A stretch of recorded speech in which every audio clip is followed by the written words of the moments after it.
A síndrome de Down foi descrita pela primeira vez em 1866 pelo médico John Langdon Down, pediatra inglês que atuava no Hospital Johns Hopkins, em Londres, em uma enfermaria para pessoas com deficiência intelectual.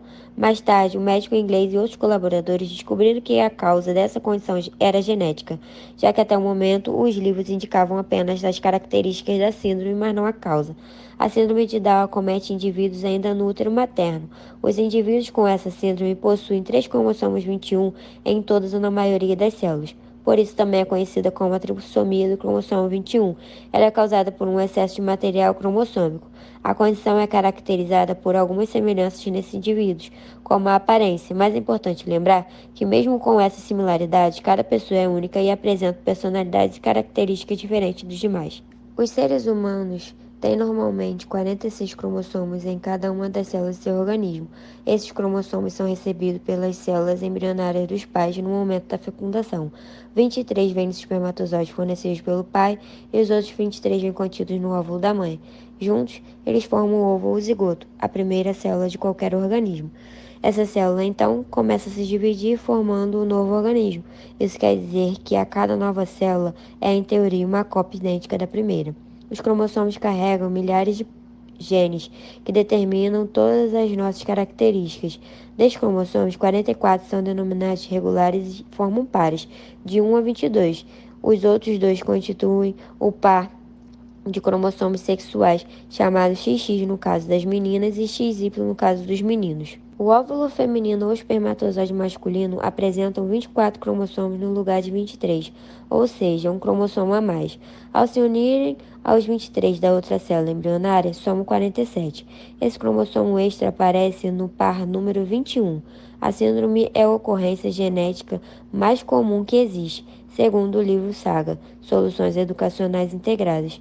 Acontece em aproximadamente uma criança a cada 800 nascidos vivos, e o risco aumenta gradualmente à medida que a idade materna aumenta. Aos 20 anos de idade materna, o risco é de 1 para 2.000 nascimentos. Aos 35, é de 1 para 365 e aos 40 anos é de 1 para 100. Entretanto, como a maioria dos nascimentos é de mães mais jovens, a maioria das crianças com síndrome de Down nasce de mães com menos de 35 anos. Somente cerca de 20% dos lactentes com a síndrome de Down nascem de mães com mais de 35 anos de idade. Essas informações são baseadas no Manual do Ministério da Saúde. A síndrome de Down pode aparecer em 3 formas. Trissomia simples. Segundo o livro Saga Soluções Educacionais Integradas, essa é a mais comum, com uma prevalência de 95% dos casos, e caracteriza pela presença de cromossomo 21 livre. A trissomia simples tem ocorrência casual. A não disjunção dos cromossomos na trissomia simples geralmente tem origem durante o processo de meiose, em que o cromossomo 21 não se separa, permanecendo os dois em uma mesma célula. Assim, na fecundação, essa célula com 2 cromossomos 21 une-se a outra célula com o cromossomo 21, dando origem a uma célula com a trissomia, apresentando um total de 47 cromossomos, sendo 3 deles o cromossomo 21.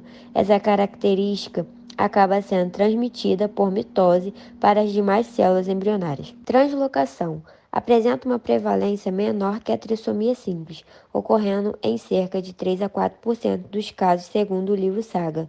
A translocação pode ser casual ou herdada. Ela é caracterizada pela presença do par do cromossomo 21 e composta de mais um cromossomo 21 ligado a outro, geralmente ao outro cromossomo 14. As manifestações da síndrome, nesse caso, são semelhantes às trissomias simples.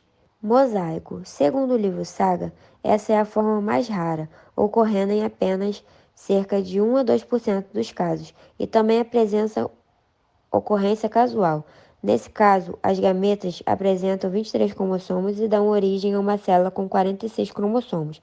No entanto, nas primeiras divisões celulares, ocorre a não disjunção do cromossomo 21 e a célula apresenta 47 cromossomos.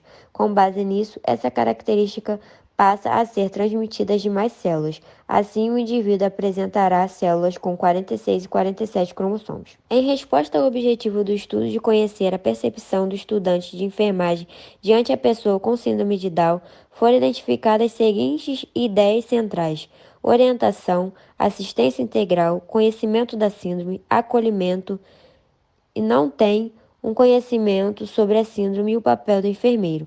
Acredita-se que este estudo torna-se relevante ao buscar conhecer como o estudante de enfermagem percebe o papel do enfermeiro diante da pessoa com síndrome de Down, pois este profissional deve desenvolver ações que promovam a saúde da população. Quanto maior for o conhecimento sobre a síndrome, melhor será a assistência prestada pelos profissionais de saúde, em especial o enfermeiro. Nesse sentido, destaca-se o profissional de enfermagem como estratégico diante das mudanças demográficas e necessidades em saúde, pois possui competências que, além de práticas, vão ao encontro da demanda por gerenciamento e otimização do uso de serviços de saúde.